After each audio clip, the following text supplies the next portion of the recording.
Nabila dengan NPM 076. Dengan saya Naila Alia Putri dengan NPM 058.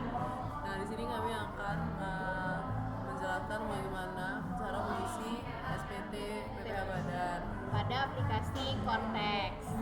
Nah, di sini terdapat soal latihan yang sudah kita buat. Pertama, di sini terdapat informasi soal, lalu ada informasi tambahan mengenai soalnya, lalu ada laba rugi,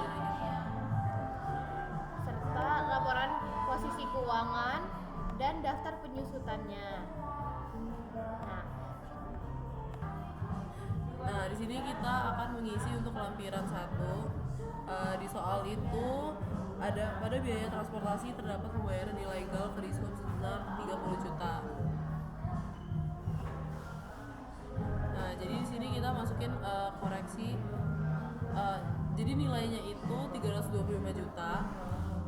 Tapi karena ada biaya transportasi, pada biaya transportasi terdapat pembayaran ilegal ke Diskop sebesar 30 juta. Jadi kita masukin ke koreksi fiskal positifnya. Terus kita klik simpan. Kemudian ada biaya gaji dan tunjangan, terdapat pengeluaran untuk pribadi sebesar 10 juta. Nah, untuk nilainya itu ada 750 juta dan kita masukkan di bagian sini 10 juta, lalu klik simpan. Kemudian ada biaya sehubungan dengan jasa, terdapat suap. Di sini kita klik. Kemudian untuk nilai komersialnya itu ada 140 juta dan kita masukkan koreksi fiskal positifnya sebesar 10 juta. Lalu totalnya 150 juta karena dia tidak minus. Lalu kita klik simpan.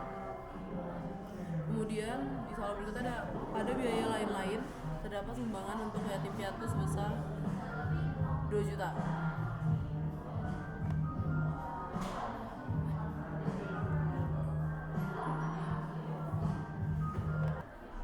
Nah, di sini karena belum dimasukkan, maka dia minus 2 juta rupiah.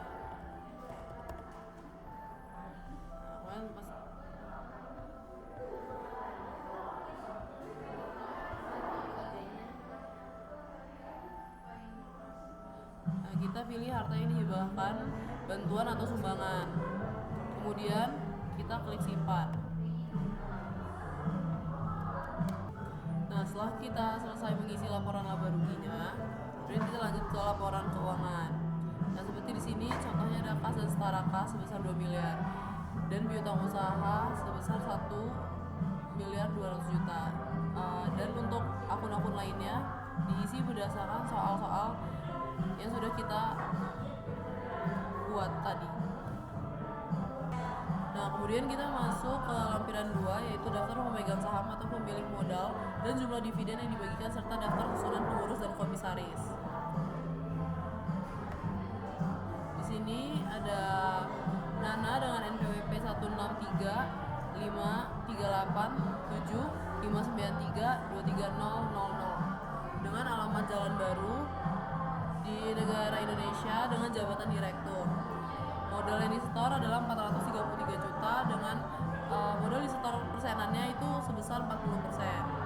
Lalu kita klik simpan. Di sini untuk data kedua itu ada yang bernama Aisyah dengan NPWP 164 264 3572 43000 dengan alamat Jalan Indah Permatasari di negara Indonesia dengan jabatan komisaris dengan modal disetornya sebesar 324.750.000 rupiah dan modal disetornya sebesar 29%. Lalu kita klik simpan. Kemudian di sini ada data yang bernama Naila dengan NPWP 18 031 655 9 279 000 dengan alamat Jalan Krispati di negara Indonesia dengan jabatan komisaris. Modal yang disetor adalah 324.750 juta dengan modal disetor sebesar 30%. Lalu kita klik simpan. Nah, untuk mengisi data-data di sini itu mengikuti soal yang tersedia. Nah, setelah kita mengisi data-data di sini, maka kita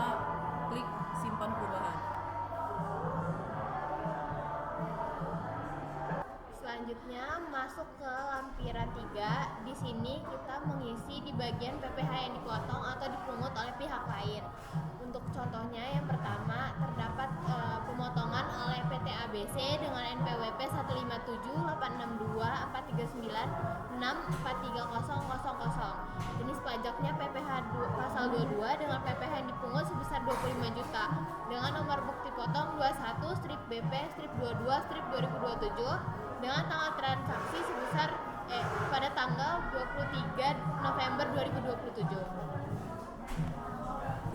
Selanjutnya terdapat PPh yang dipotong oleh Kementerian Kehutanan dengan NPWP 1654233365000 dengan jenis pajak PPh pasal 22 dengan PPh yang dipungut sebesar 20 juta, nomor bukti potong 16-BP-23-2027 dengan tanggal transaksi pada 26 September 2027.